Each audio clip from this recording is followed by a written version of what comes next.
అధ్యాయం నుంచి 12 అధ్యాయాల వరకు అంటే మనకి 10, 11, 12, 13 అధ్యాయాలు ఇచ్చారు.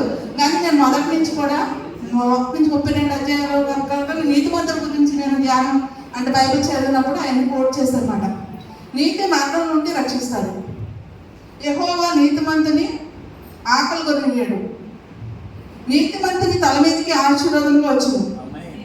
నీతిమంతుని జ్ఞాపకం చేసుకుంటే ఆశీర్వాదకరం. నీతిమంతులు నోరు జీవపు ఓట. నీతిమంతుని కష్టార్జితము జీవదాయకము. నీతిమంతుని నాలుక ప్రశస్తమైనటువంటిది. నీతిమంతుని పెదవులు అనేకములకు ఉపదేశిస్తాయి. నీతిమంతులు ఆశించినది వారికి దొరుకును. నీతిమంతుడు నిత్యము నిలుచు కట్టడం వలె ఉండదు. నీతిమంతుల ఆశ సంతోషము పుట్టించు. నీతిమంతుడు ఎన్నడూ కదిలించబడడు. నీతిమంతుని నోరు జ్ఞానోపదేశము పలుకును. నీతిమంతుని పెదవులు ఉపయుక్తములైన సంగతులు పలుకును. నీతి మరణం నుండి రక్షించును. యథార్థవంతుల నీతి వారిని విమోచించును. నీతిమంతుడు బాధ నుండి తప్పింపబడు. తెలుగు చేత నీతిమంతులు తప్పించుకుంటారు. నీతిమంతులు వర్ధులు పట్టణమునకు సంతోషకరం. నీతిమంతులు వర్ధులుగా పట్టణమునకు సంతోషకరం. నీతిని విత్తువాడు శాశ్వతమైన కృపను పొందుతాడు. యథార్థమైన నీతి జీవదాయకం. నీతిమంతుల సంతానము విడిపింపబడు. నీతిమంతుల కోరిక యథార్థమైనది. నీతిమంతులు చిగురాకు వలె వృద్ధులందుతారు. నీతిమంతులు ఇచ్చు ఫలము జీవవృక్షము. నీతిమంతులు భూమి మీద ప్రతిఫలము పొందుదు. ఇవన్నీ కూడా మరి రాసుకున్నాను, బయట చేయాలనుకున్నాను. కానీ రాత్రి పక్కన చూడకుండా నీతిమంతుల గురించి టాపిక్ ఇచ్చినప్పుడు నేను ఆ అంశాలన్నీ మాట్లాడదాం అనుకున్నాను.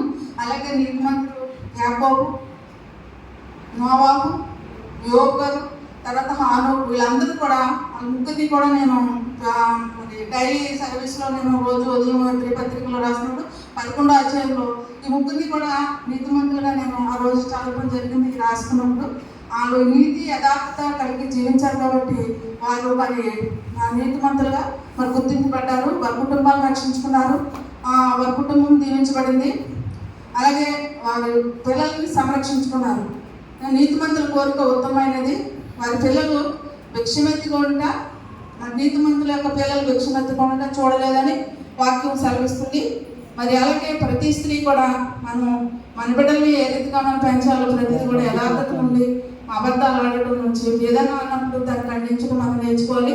అలాగే ప్రతిరోజు కూడా ఉదయాన్నే లేచి ప్రార్థన చేసి వాక్యం చదవకుండా నేను ముగించను. కానీ అది ఎప్పుడైతే చదవకుండా వెళ్ళానో ఆ రోజు బస్సు కూడా దొరికింది కాదు. నాకు టైంకి వెళ్ళలేకపోయేదాన్ని. ఎప్పుడు ప్రార్థన చేయకుండా ఏ పని మొదలు పెట్టను. ఏదైనా సమస్య వచ్చినప్పుడు బతికించి వెళ్తే ఆ రోజు నాకు ఏ పని చదవదు. కాబట్టి ప్రార్థనతో సాధించలేని కార్యం ఏం లేదు. ప్రార్థనే ప్రాకారం. మన కుటుంబాలకి ప్రార్థనే ప్రాధాన్యం. అది పాస్టర్ గారి పాట ద్వారా ఆ ప్రార్థన వల్ల ప్రతిఫలం ఎన్ని కలుగుతాయి. మరి తన నోటిని స్వాధీనంలో ఉంచుకోవాలి. ప్రతి మాట కూడా మనం గయ్యాలైన భార్య ఉండేటంటే ఒక మూల కూర్చొని మేలని మరి గయ్యాలి కనుక ఆడవాళ్ళు ఎప్పుడూ ఉండకూడదు. చాలా తగ్గింపు జీవితం కలిగి ఉండాలి. అందరిలో కూడా మనం వెళ్ళినప్పుడు ఆ వ్యక్తి ఫలానా అని మన గురించి చెప్పుకోవాలి. కానీ బాబో ఈవిడతో ఏంటి పడలేకపోతున్నాం అన్నట్టుగా మనం ఉండకూడదు. పోరుగా ఉండకూడదు. ప్రతి స్త్రీ కూడా మంచిగా కుటుంబాన్ని చక్కదిద్దుకొని బిడ్డల్ని చక్కగా మరి ప్రియాన్ని బట్టి నేను ఎప్పుడు అప్రిషియేట్ చేస్తాను, ప్రార్థన చేస్తాను. ఎందుకంటే ఇప్పుడు అందరూ భర్తలు సహకరిస్తారు. కానీ తన భర్త సహకరించిపోయినప్పటికీ కూడా ప్రార్థనలో ఎంతో మరి ముందుకి ప్రతిదానికి ముందుంటారు. మరి తను ఆ బిడ్డల గురించి ఆ బిడ్డ కోరిక ఫలించాలని అలాగే మరి ఎవరి బిడ్డలు అందరూ ఉన్నారు వారందరి కోసం కూడా మనం ప్రతినిత్యము ప్రార్థన చేయాలి. ప్రార్థనలో పట్టుదల కలిగి ప్రార్థించాలని ఇచ్చిన మాట దేవుడు చాలా